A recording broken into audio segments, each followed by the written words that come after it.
Nadhani unaiona hii picha hii hapa. Hii picha, hili tukio limewahi kutokea hapa shambani. Ni tukio ambalo lilitokea kwamba vifaranga wengi sana walikufa kwa pamoja, na hili katika rekodi zetu hatuwezi tukalisahau. Mwishoni nitakuja kukuambia ni kitu gani kilisababisha hawa vifaranga wakafa kwa pamoja hivi, lakini nataka nikuelezee kwa undani kabisa vitu vitatu ambavyo endapo utakosea kwenye banda lako au burda yako, basi itafanya utaua vifaranga wengi sana. Sisi tuna uzoefu na hivi vitu vimewahi kututokea. Kwa hiyo tunajua kwamba ukifanya kosa hapa lazima utaadhibiwa kama ambavyo unaona sisi tuliadhibiwa hapo. Kwa hiyo ni muhimu sana ukasikiliza hii video ili na wewe usije ukafanya haya makosa ambayo sisi tuliyafanya. Tukianza na kitu cha kwanza kabisa kwa vifaranga ni kuhusiana na chanzo cha joto. Endapo vifaranga hawatapata joto la kutosha, basi huwaga wanalaliana, yani wanaweza wakaenda kwenye kona wakalala pamoja. Kwa hiyo kuna wale vifaranga ambao watalala chini, wengine watakuja watalala juu yake. Na unaweza ukaona mfano sisi tunaotumiaga haya majiko ya mkaa, ukizubaa, yani ukichelewa, wale vifaranga wale jiko labda likafifia likaisha moto, wale vifaranga utakuta wamelisogelea lile jiko lile, au wamerundikana sehemu moja wamelaliana. Sawa, wengine wanakuwa wamelala chini, wengine wanakuwa wamelala juu. Kile kitu kinapelekea vifo kwa hao vifaranga. Vifaranga hao lazima watakufa kwa sababu. Eneo la pili ni kwenye upande wa usafi wa vyombo vile vya chakula vile pamoja na banda.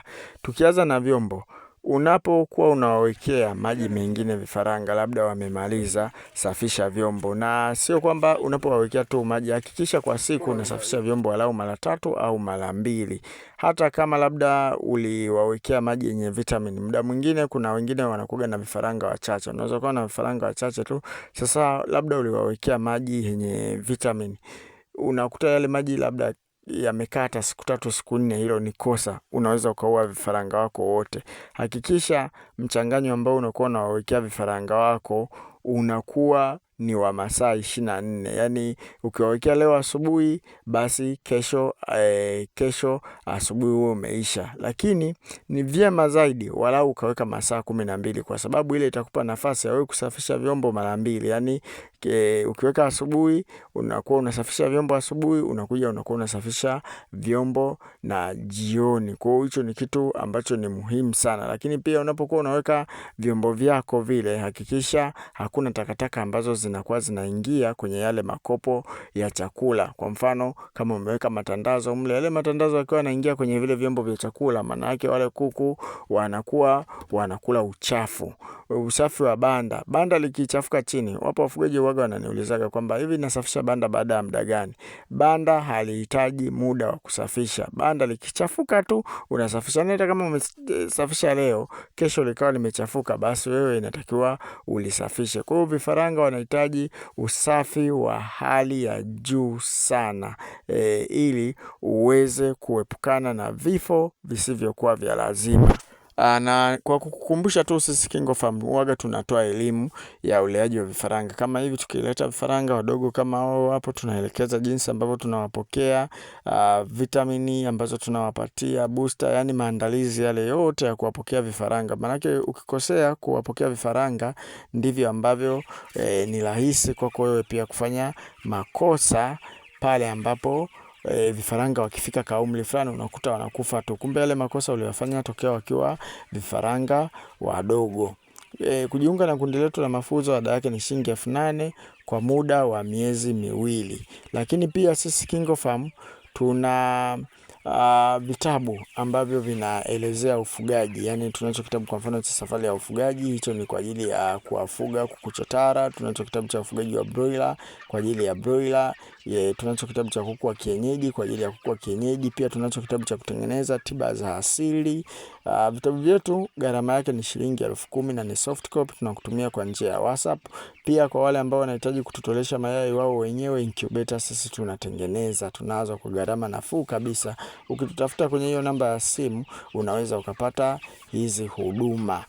Sasa tukiendelea na kosa la tatu ambalo unaweza ukalifanya vifaranga wakafa sana, ni muundo wa bulda na banda lako kwa ujumla, yani usalama wa banda. Mfano, ukiweka banda ambalo linakuwa lina matundu mengi, lazima tu vitu kama paka wanaweza wakaingia. Sisi hapa shambani amewahi kuingia paka. Kipindi hicho amewahi kuingia paka kwenye bulda humo ambamo tunaweka vifaranga. Aliwala vifaranga karibia wote. Yani walikuwa vifaranga tena tuliagizaga 200 tu. Alikula wale vifaranga, hata ambao walishindwa kula kwa kuwa alishiba, aliamua kuwaua. Kwa hiyo yote hiyo ni kwa sababu banda lilikuwa lina matundu ambayo yeye aliweza kupita akaingia ndani. Kwa hiyo ni muhimu sana usalama wa banda na mzunguko wa hewa pia. Banda kama halina mzunguko mzuri wa hewa, basi utakuwa unapata magonjwa kama vile ya mafua na magonjwa mengine. Kwa hiyo hili ni eneo ambalo ni muhimu sana. Haya maeneo nimetaja maeneo matatu tu kwa sababu haya maeneo ndio huwa yanasababisha vifo vingi sana. Sasa ngoja niwape mkasa wa hivi vifaranga.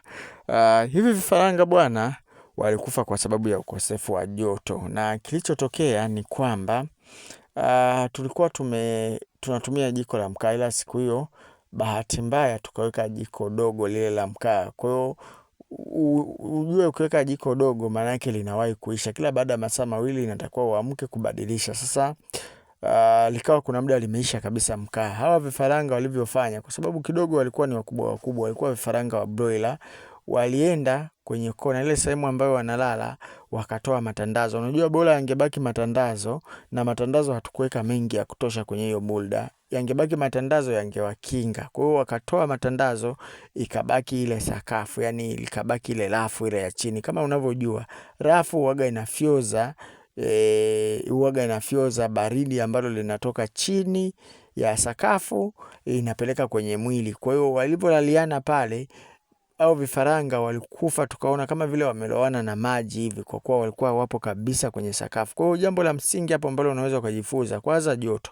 Kitu cha pili, weka sakafu vizuri, yani weka matandazo yale mengi ya kutosha. Na kitu kingine ni kwamba chini ya sakafu mwaga walau majivu. Majivu pia waga yanasaidia kufyoza lile baridi. Kwa hiyo ni vitu ambavyo sisi pia tulijifunza, na wewe pia unaweza ukavifanya.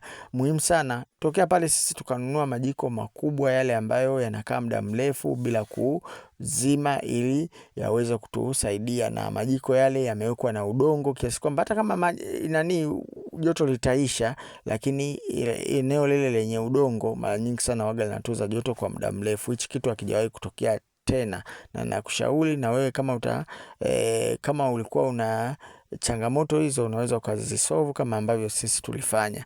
Asanteni na kwa elimu.